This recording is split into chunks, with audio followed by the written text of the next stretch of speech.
अग्रवाडीकर, तबला साथ राजू गावकर, पार्श्वसंगीत संजय मुरारी कामत, नेपथ्य प्रकाश योजना, सोपटे नाट्य भंडार पारसे, ध्वनी संकलन साई एकनाथ चोडकर।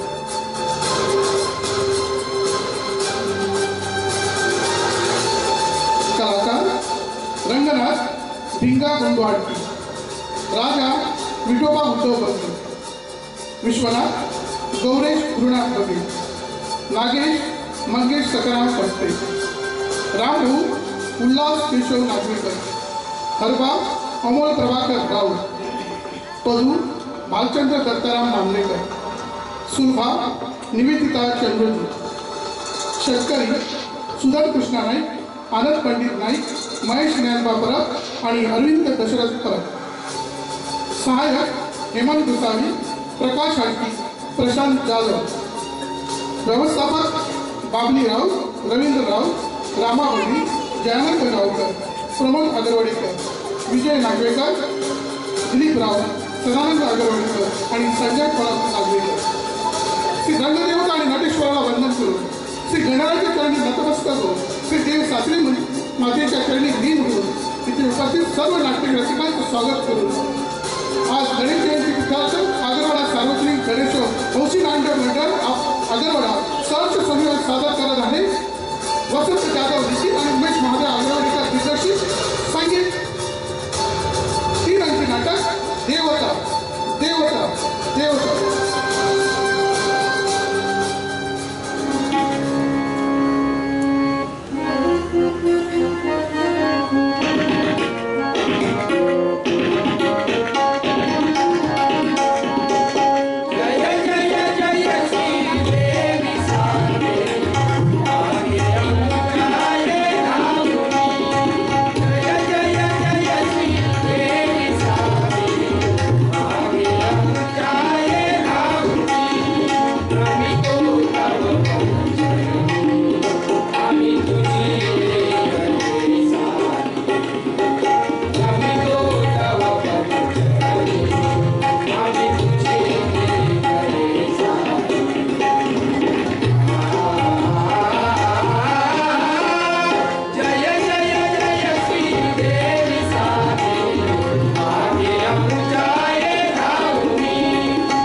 जास्त वेळ थांबायला वेळच नाही मला.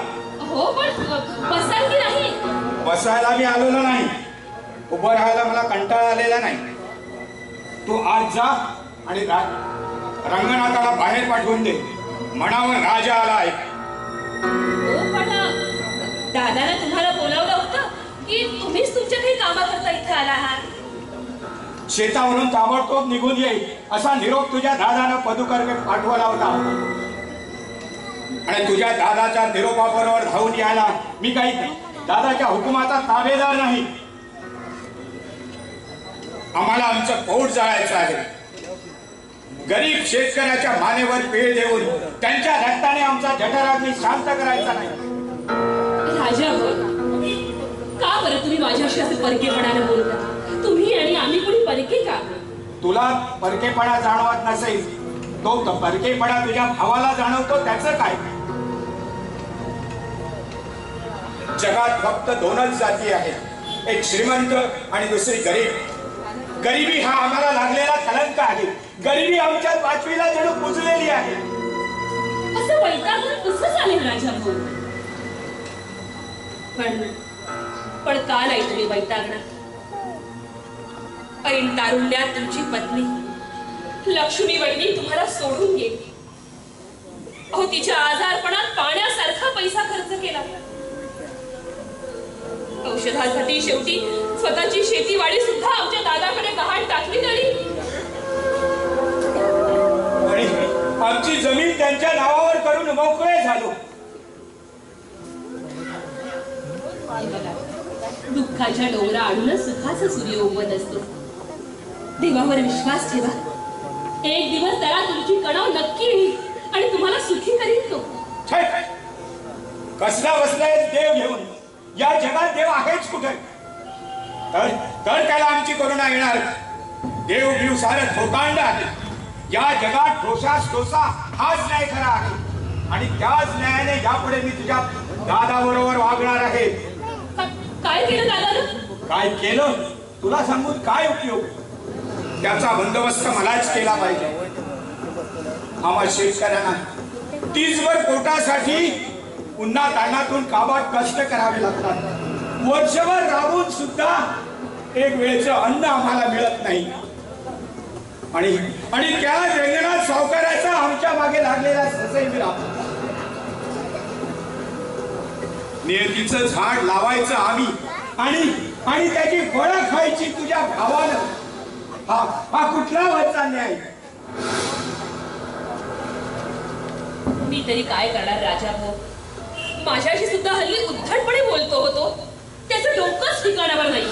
ते मी डोकं ठिकाणावर आणणार आहे.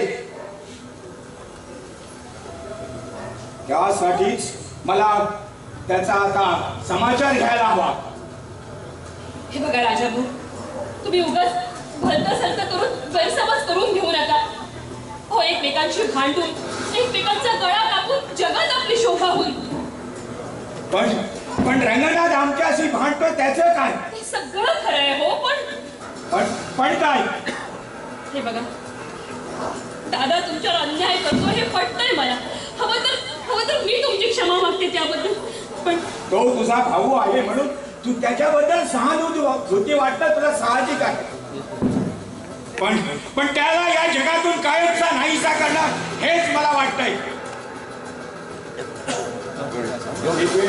एक वेळ पत्थराला पाझर होते, पण त्या निर्दयी कसायच्या मनावर कसलाच परिणाम होणार नाही.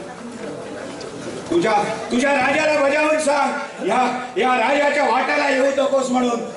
नाहीतर त्याला स्वर्गाची वाट चालावी लागेल. असं काय अभद्र बोलताय राजा भाऊ? नाईलाज आहे माझा.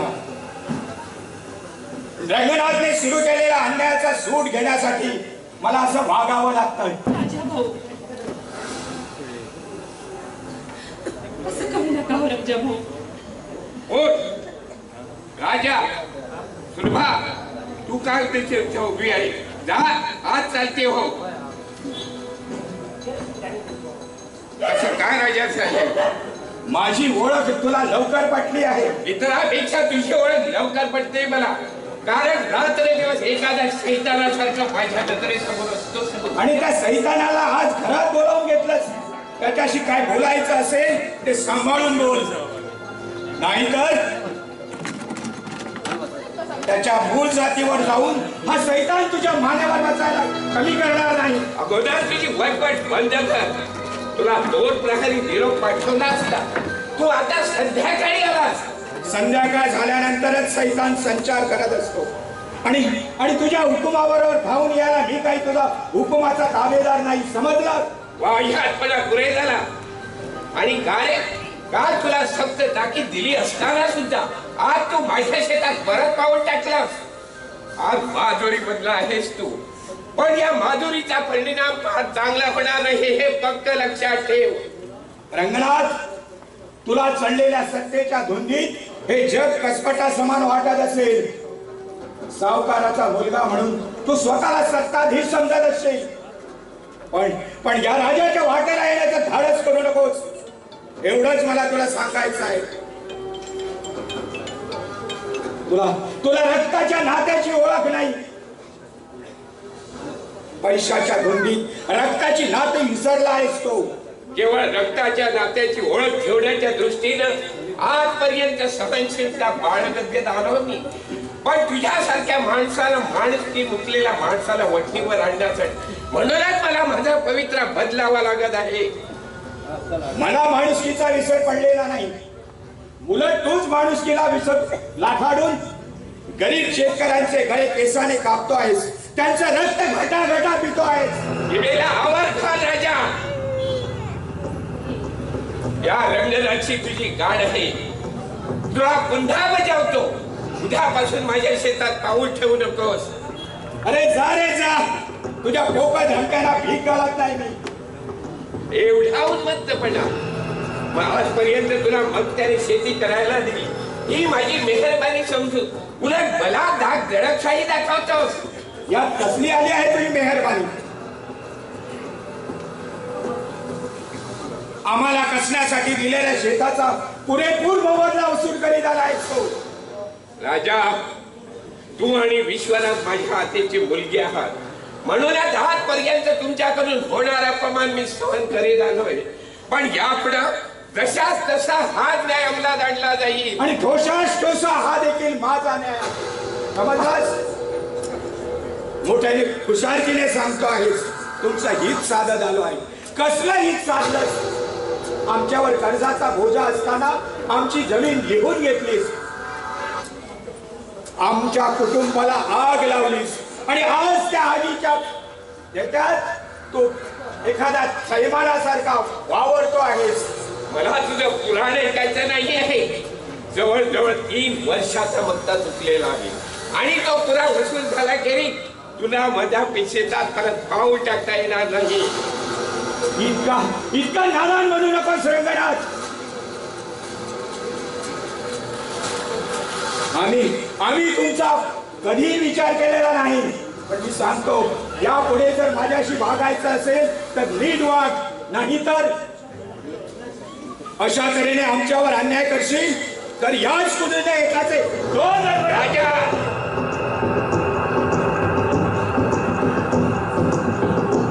यावेळी तुझ्याकडून मक्त्याने शेती करायला येतली त्याच दिवसापासून मक्त्याचं धान्य घाली झालेलं आहोत आणि असं असताना 3 वर्षाचा मक्ता थकलेला आहे असं म्हणताना लाज नाही वाटत? तुझ्या बरोबर वाद घालायचा नाही आहे मला. जे काय करायचं आहे ते कोर्टात करून दाखवतो तुम्हाला. अरे रे, म्हणजे तू कोर्टात जाणार तर? पण लक्षात ठेव रंगनाथ, सत्य कधीही दडून राहत नाही. अखेरीस तुला माघार घ्यावीच लागेल. ते त्यावेळी पाहत नाही, पण तुझ्याकडे काही लेखी पुरावा आहे की नाही याचा विचार कर. जोपर्यंत मग त्याचं धान्य घातलेल्या पोचपावत्या माझ्याकडून तुला मिळलेलं नाही, तोपर्यंत न्यायाने भरलेल्या तराजूचं पारडं माझ्या बाजूने झुकेल. अरे रे, अशा तऱ्हेने यापुढे सुद्धा तू आमच्याकडून आमच्या जमिनीखालची, आमच्या अंगाखालची जमीन काढून घेणार आहेस तर? हरामखोर, आमची धुळधाण करून आम्हाला जगातून नाहीसं करण्याचा घाट घातला आहे तर मग हे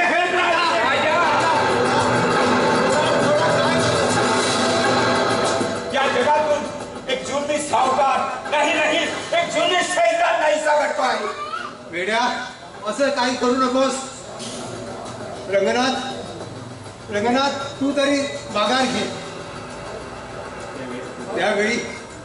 काय करायचं हेच समजत नाही हे रंगनाथ, तू तरी सांग काय करू आता? आपल्या मुलाला विचार. असं काय म्हणतोस रंगनाथ? मी कोणी परका आहे का? तू तरी पण सांग या आता काय नात्याला करू? रक्ताची नाती आठवत असेल तेव्हाच ना. राजा, काय म्हणतोस राजा? सांग सांग रंगनाथ, काय करू आता? काय झालं राजा? काय झालं? असं काय झालं? या हरामखोराच्या चढेल आणि मुजोर वागणुकीमुळे माझ्या अंगाला कशी जाळी चढलेली आहे. आणि ही आई जी आहे ती याच्या रक्तात, याच्या अंगातून जेव्हा रक्ताच्या धारा सुरू होती तेव्हाच शांत होईल. क्षणाचा विलोभ लावू नकोस. चल चल माझ्या बरोबर राजा जा म्हणतो, नाहीतर माझ्या रागाचा फारा अधिक चढला तर परिणाम फार वाईट होईल. अरे जा. नाही तर थक्के मारून बाहेर काढला जाईल.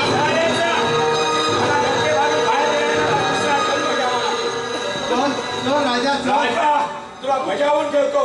माझ्या वाटेला येशील तर प्राणाला मुकशील. राजा चल. म्हणे प्राणाला मुक्षी, म्हणे प्राणाला मुक्षी. रंगनाथ, तुम्ही देखील चालते व्हा इथून. रंगनाथ माझं तरी ऐकशील का? काही ऐकायचं नाही आहे मला तुमचं. जा चालते व्हा इथून. काय करावं हे पोरांकडे काहीच समजत नाही.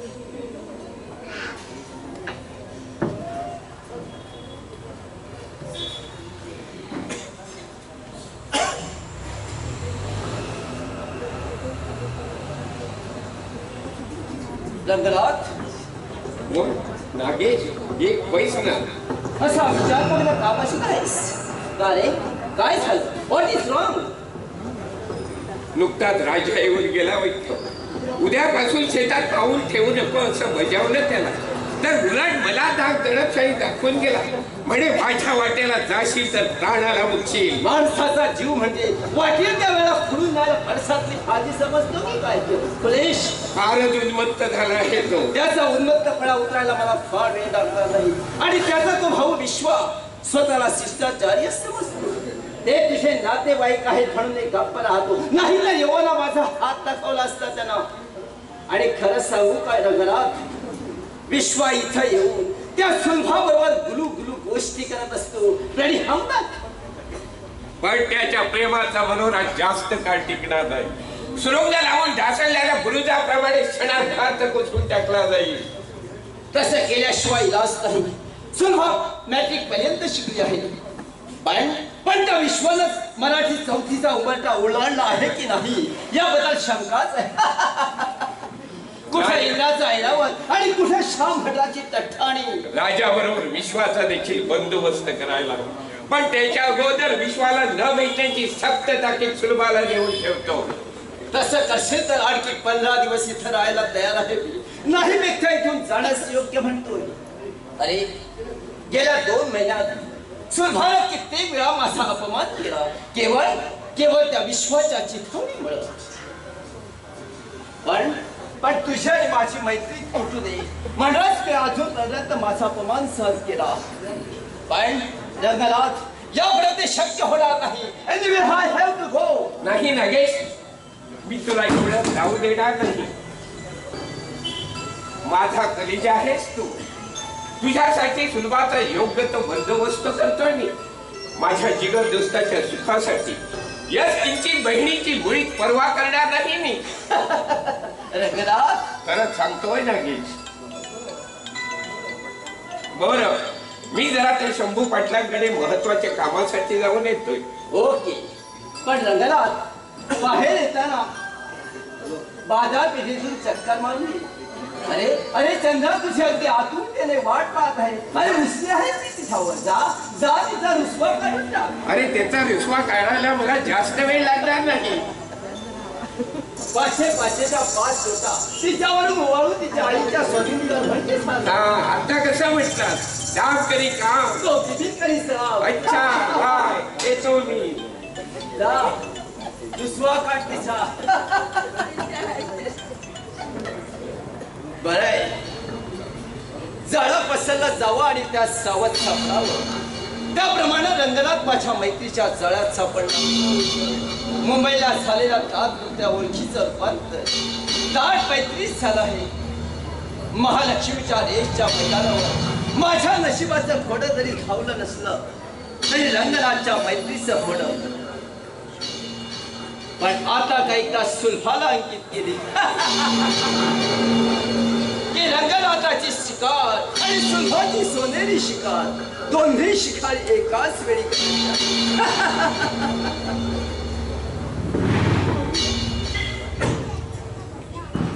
या या अशा जवळ या की मला पाहताच जाऊ छे वा. आम्हाला पाहताच तशी भीती का वाटत? कारण तुमच्यासारख्या क्रूर माणसाच्या दसऱ्यातून नेहमी विषारी राणं सुटत असतात. हो आय सी. आणि त्यामुळेच तुम्ही खायाल व्हाल अशी तुम्हाला भीती वाटते. छे छे छे छे. तसं घाबरण्याचं काहीच कारण नाही. तुम्ही जर माझ्याबरोबर लग्न केलं तर एखाद्या फुलाप्रमाणे जपेल. सुगंधी फुलाला कोणी पायाखाली तुडवलं आहे का? पण या फुलाचा सुगंध विषारी आहे एवढं मात्र लक्षात ठेवा. तुम्हाला बजावून ठेवते, माझ्या वाटेला जाण्याचा निष्फळ प्रयत्न करू नका. दादाच्या मध्यस्थीनं मागच्याच आठवड्यात लग्नाची मागणी घातलीत ना मला, त्याच वेळी मी तुम्हाला माझा स्पष्ट नकार सांगितला होता आणि आताही पुन्हा बजावून तेच सांगते. तुमचं माझं लग्न होणं शक्य नाही. हो, तीच रेकॉर्ड पुन्हा पुन्हा लावू नका हो. काहीतरी नवीन नवीन बोला, थोडं रोमॅन्टिक असं. तुमच्याशी बोलण्याची सुद्धा इच्छा नाहीये माझी. पण मला तुमच्याबद्दल बोलायचं आहे त्याचे काय? तुमच्या बरोबर बोलताना किती गोड गोड वाटत. तुमचं बोलणं किती मधुर मधुर वाटत. छे वा. कोकिळेच्या कंठाची देखील बरोबरी नाही. अगोदर तुमच्या कंठातून बाहेर पडणारी ही फाजीलपणाची भाषा बंद करा. आणि माझ्या रूपाचं वर्णन करायला मी काही एखाद्या नाटकातील रूपसंपन्न हिरोईन नाहीये, समजलं? माझ्या प्रेमाच्या नाटकातील हिरोईन झाल तर एखाद्या देवतेप्रमाणे पूजा करीन मी तुमची. आणि तुम्ही रूपसंपन्न नाही असं म्हणणारा तो शतमूर्ख असला पाहिजे. आणि महत्वाची बाब म्हणजे सुलभा हे तुमचं त्रिअक्षरी नाव उच्चारताच अमृताचे 3 घोट प्राशन केल्याचं सुख वाटत. इतकी अवीट गोडी आहे तुमच्या नावात. हाऊ स्वीट प्रेमी सुलभा. जिभेवर साखर विरघळल्यासारखी होते. हो, पिठी साखर की खडी साखर? Don't be agree, take it light. मला तुमच्याविषयी खूप काय काय वाटतं. काय काय वाटतं? तुमच्या सौंदर्याचं वर्णन करावं केलं तर तुमचे हात, तुमचे ओठ, तुमचे गाल सारच काही इंद्राच्या अप्सरेला शोभेल असे. आणि स्टॉप इट. आणि तुमचे हे हात. Stop it. लघडपणा पुरे झाला. हा लघडपणा नाही. तुमच्या सौंदर्यात माझं रूप कसं दिसतं तेच पाहायचं होतं मला. हा म्हणून म्हणतो मर्यादा बाहेर का तिला पाऊल टाकलं ना तर तिला शिक्षा होण्याऐवजी तुमच्या गालावर माझ्या हाताची बोटं उठली जातील. अहो काहीतरीच बोलू नका. हा खरं सांगतो, मुंबईला तुमच्यासारखी पुष्कळ पाखरं पाहिली आहे, पण तुमच्यासारखं गुलजार पाखरू अजून माझ्या नजरेत आलं नव्हतं बुवा. हा रिअली. फार आवड दिसते तुम्हाला हो ना. पाखरांची. हो ना. तुमच्यासारखी टेक्निकल पाखरं आवडतात आपल्याला. असं मग असं करा ना, काय करू? आमच्या शेतात पाखरं हाकायला राहा ना. पण त्यांना रोज माणसं नवीन नवीन पाखरं दिसतील तुम्हाला. पण त्याला माणसाची भाषा समजायला पाहिजे ना. ती जरी कळली नाही ना तरी गाढवाचं ओरडणं नक्कीच कळतं त्याला. तुमच्या बोलण्याचा अर्थ न कळण्याचा गाढव नाही मी. आणि तुम्हाला माझा इतका कंटाळा का यावा हेच कळत नाही मला. सांगा सांगा, मी दिसायला सुंदर नाही का? Not so beautiful? Please please tell me. अहो मला विचारण्यापेक्षा आपलं थोबाड जरा आरशात पाहतो. ते तर मी रोजच पाहत असतो. पण तुमच्या हृदयात माझं माझं प्रतिबिंब कसं दिसतं ते पाहायचं होतं मला. अहो कसलं प्रतिबिंब पाहताय? मुळातच माकड छाप चेहरा आहे तुमचा. माकड छाप म्हणजे मंकी ब्रेन. छे बुवा, मी तुमच्या मोठ्या आशेनं तुमच्या बरोबर बोलण्याचा प्रयत्न करतो, पण तुमच्या प्रत्येक शब्दानं मला निराशेचाच प्रसाद मिळतो. देवतेवर भक्तावर अशी अवकृपा म्हणून कसं झाले? कोडग्या भक्ताकडून पूजा करून घेण्याऐवजी देवता वेळ प्रसंगी अशा भक्ताला जोड्याचाच प्रसाद देत असते. काय म्हणतेस? काय हो? कुणाजवळ कसं बोलावं हे कळतं का तुम्हाला? नाही, शिक्षण किती झालंय आपलं? बेपास झालोय मी. आता जरी बेकार असलो तरी तुमच्यासारख्या मॅट्रिक पर्यंत शिकलेल्या मुलीला अनुरूप असाच वर आहे मी. माझे वडील फार श्रीमंत आहे. माझा संसार सुखाचा व्हावा त्यासाठी माझ्या वडिलांनी पुष्कळ कमाई करून ठेवली आहे. वडिलांच्या कमाईवर डोळा ठेवण्याऐवजी तुम्ही स्वतः आयुष्यात किती कमाई केली आहे? पण कमाई करण्याची संधीच मिळाली नाही मला. बरोबर आहे, कारण दुसऱ्यांच्या संसाराला आग लावण्यापलीकडे दुसरा उद्योग कुठे आहे तुम्हाला? दुसऱ्याला लुबाडून खायची ज्याला सवय झालीये त्याला स्वतः कमाई करायची सद्बुद्धी कशी होणार? म्हणजे काय म्हणायचंय तुला? कोणाला लुटलं आहे मी? आमच्या दादाला 2 महिन्याच्या अवधीत स्वतःच्या हातातलं बाहुलं बनवलं होतं त्याला. आधीच दादा अविचारी आणि भोळसर स्वभावाचा. तुमच्यासारख्या कातायंत्री माणसांना माझ्या दादासारख्या भोळसर माणसाचा फायदा उठवणं अगदी योग्य प्रकारे जमतं. तापलेल्या तव्यावर पोळी भाजणं जरी सोपं असतं ना तरी हाताला चटके बसतील याची दक्षता घ्यावी माणसाने. चटका बसेल या भीतीनं कोणी पोळी भाजण्याचा प्रयत्न करत नसतो. मी तुझ्या दादाला लुटला आहे, पण तुझा दादा गरीब शेतकऱ्याच्या मानेवर पाय ठेवून त्यांचं रक्त खटा खटा पितो आहे याचा कधी विचार केलास तू? तुम्ही मला करून देण्याची आवश्यकता नाही. तेवढी विचारशक्ती आहे माझ्या. हे बघा, तुमच्या बरोबर बोलण्याला बोलणं वाढवायचं नाहीये मला. जा तुम्ही इथून. का म्हणून? या घरचा पाहुणा म्हणून मी कित्येक दिवस इथं राहू शकतो. तर मग बसा, सगळं घर डोक्यावर घेऊन बसा.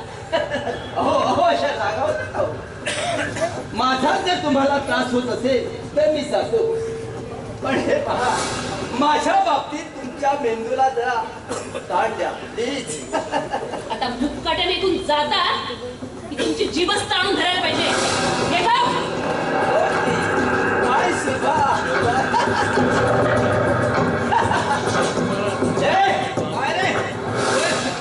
माझे डोळे साबूत आहे ती, तुम्ही डोळ्याची चष्मा लावला.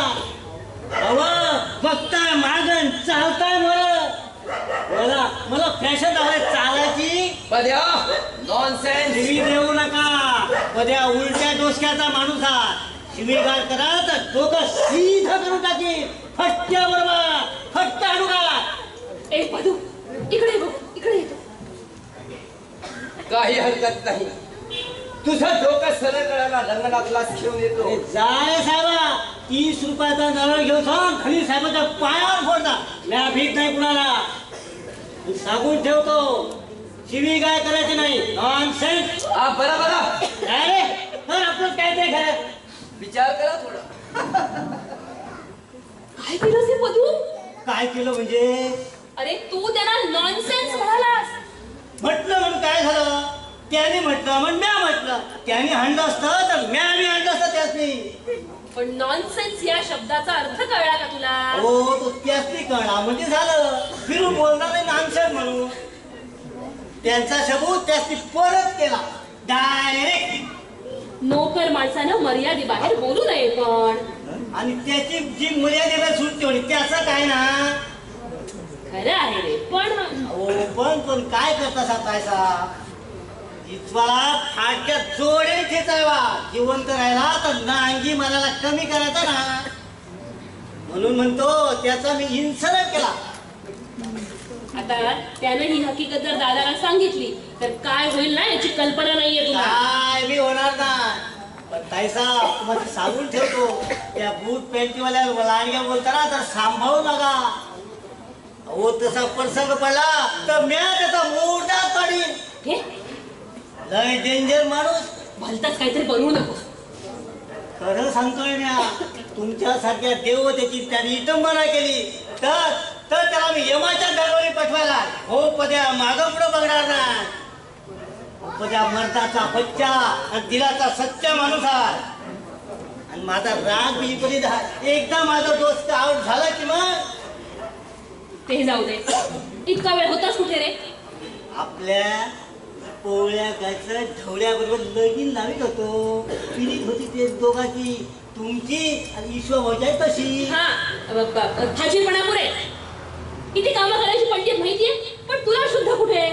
काय रे होताच कुठे इतका वेळ? हा ईश्वरभाऊकडं त्यासनी म्हटलं 2 दिवस झाले ताईसाहेबांनी भेटायला आला नाही. तेव्हा ताईसाहेब तुझ्या रागावले आहे ती. तेव्हा आज कशा बी करून त्यासनी भेटायला यावा, नाही तर परिणाम वाईट होईल. केस नाही शिरे साहेब म्हटलं त्यासनी. तुला पुढे सांगितलं होतं असं सांगायला त्याला? अहो ह्या गोष्टी सांगायच्या असतात का? नोकर माणसाला न सांगता करायच्या असतात त्या. का म्हटल्यावर टाक बात हे ज्याला समजत नाही तो नोकर असला कण्ण माणूस ठेव. असली कामं करण्याकरता का तुला ठेवला इथं? अहो घरच्या कामा करून बाहेर कामं बिकामा माणसाला करावी लागतात. टाइमपास होतो त्यामुळे. बरंच केले कळतं तुला. खरं सांगतो काय का, तुम्ही ईश्वर रागाला की रे, आणि खरं ते सांगायचा ते बी न असता. चल चावट पुढचं. तायसा तुम्ही मला चावट म्हणा तर काय बी म्हणा, पण तुमची नजर सांगते की तुम्ही ईश्वरवर रागावल्या. काहीतरी बोल नको सांग. बधू अंगाला राग साधू ना पुरा बनू आहे बनू. तुमच्या नजरेची भाषा बराबर समजते. कारण म्या बी तिच्या जायला रखलोय.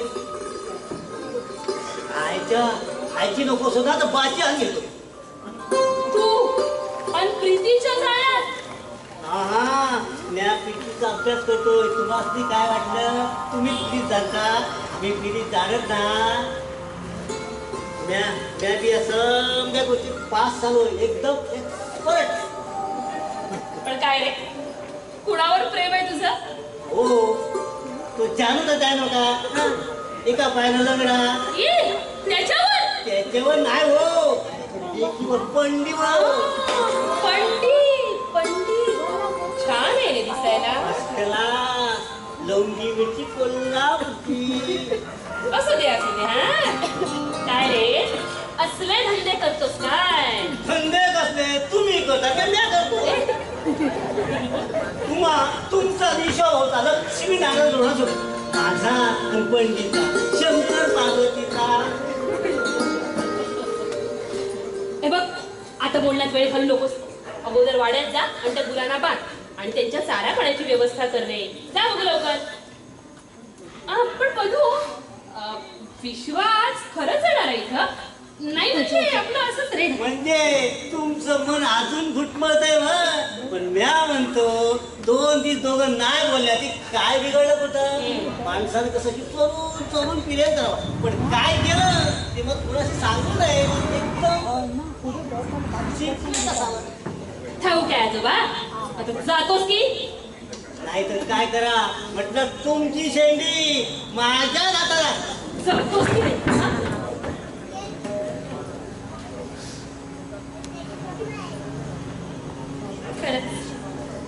माझा आणि विश्वाचा अगदी लक्ष्मी नारायणासारखा जोडा मधुच्या नावाचे बोल जर खरे झाले तर माझ्या मधुर स्वप्नात साकार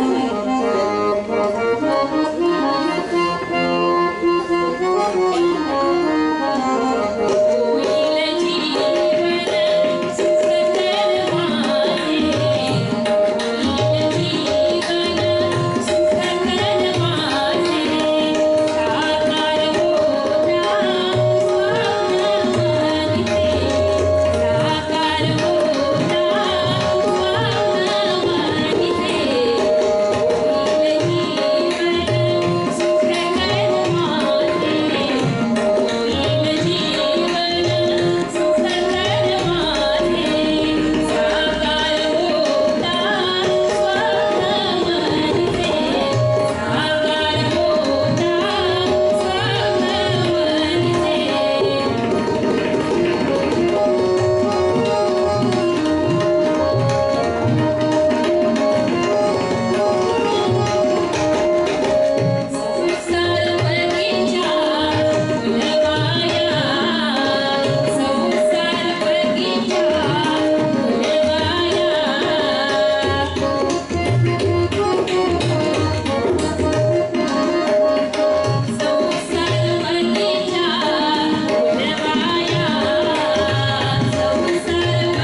मी यायच्या वेळेलाच गाणं बांधलं. अरे च्या, आज नवीन प्रकार दिसतोय. मला वाटतं न बोलण्याची प्रतिज्ञा केली असावी. दुःख कोसळलं आहे असं म्हणावं तर मुखचंद्रमा प्रसन्न दिसतोय. आणि रुसवा आला आहे असं म्हणावं तर गालावर लाली दिसत नाही. काय झालं पण कळेल काय? बरं, नसेल बोलायचं तर नको बोल. चाललो मी. चाललास कुठं? गाड्यात कशाला? पदू असेल ना तिथे, बसतो त्याच्याशी गप्पा मारी. पदूशी? तो जे सच्चा मित्र आहे माझा. मित्र नाही, निरोप्या. इकडचा निरोप तिकडे पोहोचवणार. ते काही असू दे, मला आवडतो तो. आणि मी नाही आवडत? नाही म्हटलं तर तुझ्या रागाचा पारा आणखी चढेल. नाही, जरा सांग की नाही आवडत म्हणून. उगाच वळणा घेत कशाला बोलतोय? त्याशिवाय वर्णावर आली नसतीस तू. पुढे काय अगोदर काल का आला दिसते सांग. हो, पण तुझा राग गेला की नाही? मला वाटतं बायकांचा राग गालावर जास्त उठून दिसतोय. बाई गो, किती जोरात चिमटा घेतलास रे. हा असं? आता सावकाश घेता.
तर मग पा चाललो.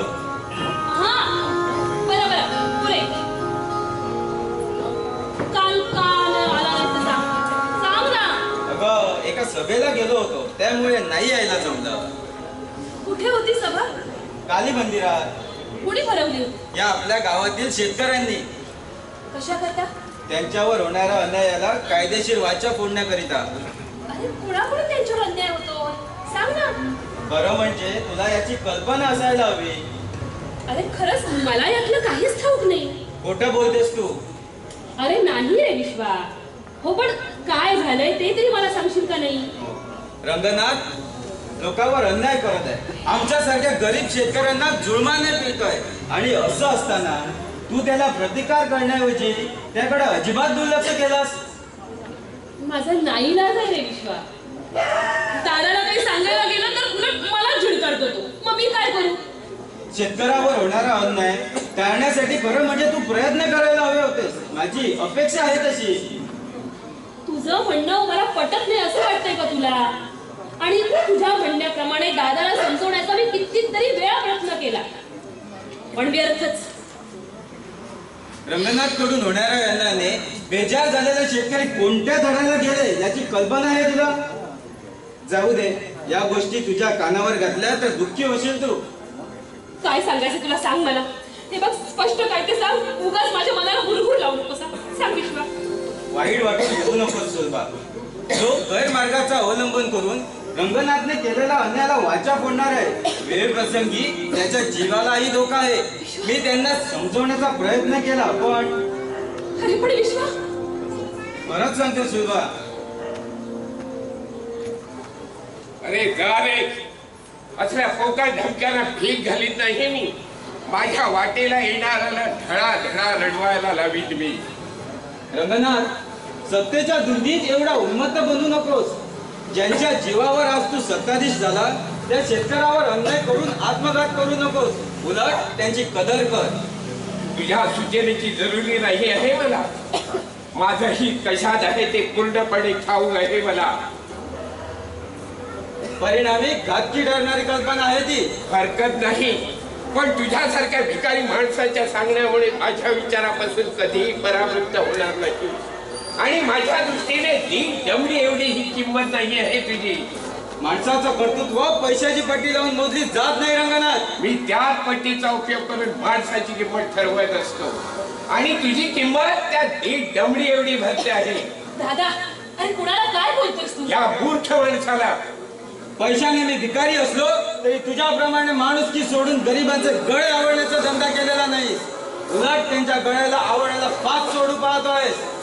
ज्याच्या घरी एक वेळ पोटचं अन्न शिजत नाही त्याने जगात मोठेपणा मिळवायचा नाही.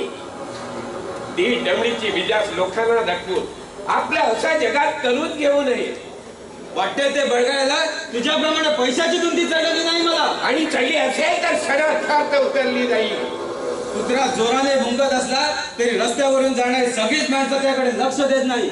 आणि तोच कुत्रा पिसाळलेला असेल तर माणसाला चावा घ्यायला मागे पुढे परत नाही. माणसाचा चावा घेतो आणि माणसाचं लक्ष पण वेधून घेतो. आणि तशाच पिसाळलेल्या कुत्र्याला अखेर गोळी घालून जागच्या जागीच ठार केला जातो. उद्देशून बोलतायस तू? तुलाच गरीब शेतकऱ्यांच्या मानेला नख लावून त्यांचा रक्त घटा गिळणारा तुझ्यासारख्या मानवरूपी राक्षसाला. विश्वा,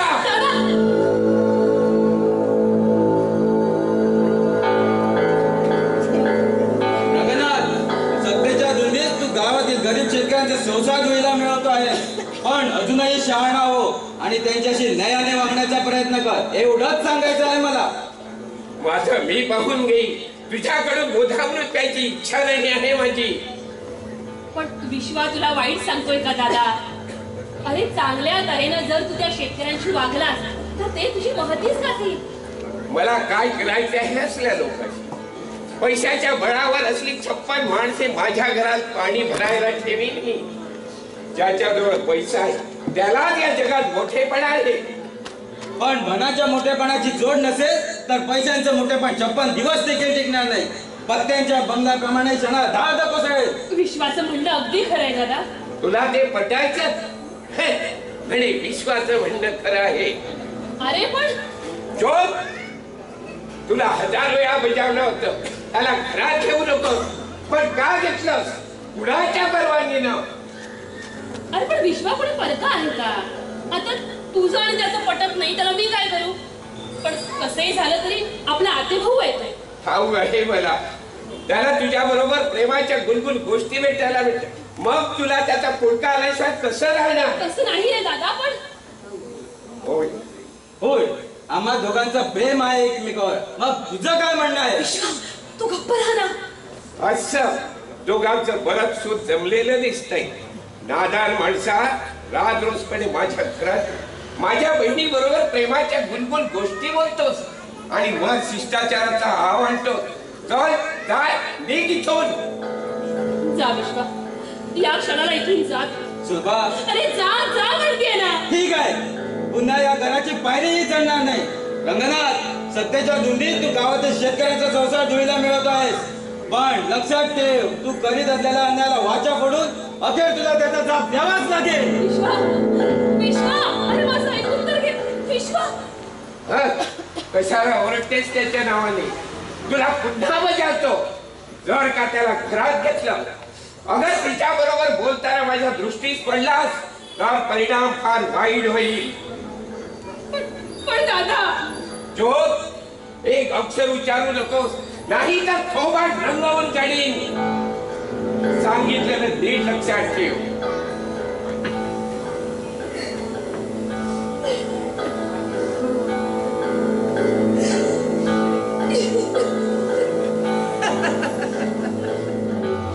का बरं, काय झालं असं अश्रू ढाळायला? दुर्वा, अशा रागावू नका. दुःखाचा डोंगर कोसळलेला दिसतोय. काय झालं मला सांगा प्लीज. त्याची काळजी तुम्हाला नको. देवता भक्तावर कोपण्याऐवजी देवतेवरच कोणीतरी कोपलेलं दिसतंय. तुमचे डोळे रडून रडून सुजलेले दिसत आहेत. त्यांची सूज उतरवण्यापेक्षा तुमचे गाल सुजवले जातील. हा, पण त्यामुळे या तुमच्या कोमल हाताला त्रास होईल त्याचा का? असा जागा करण्यापेक्षा देवता जर भक्तावर होते तर पंचामृत पाजल्याशिवाय राहणार नाही. पंचामृताऐवजी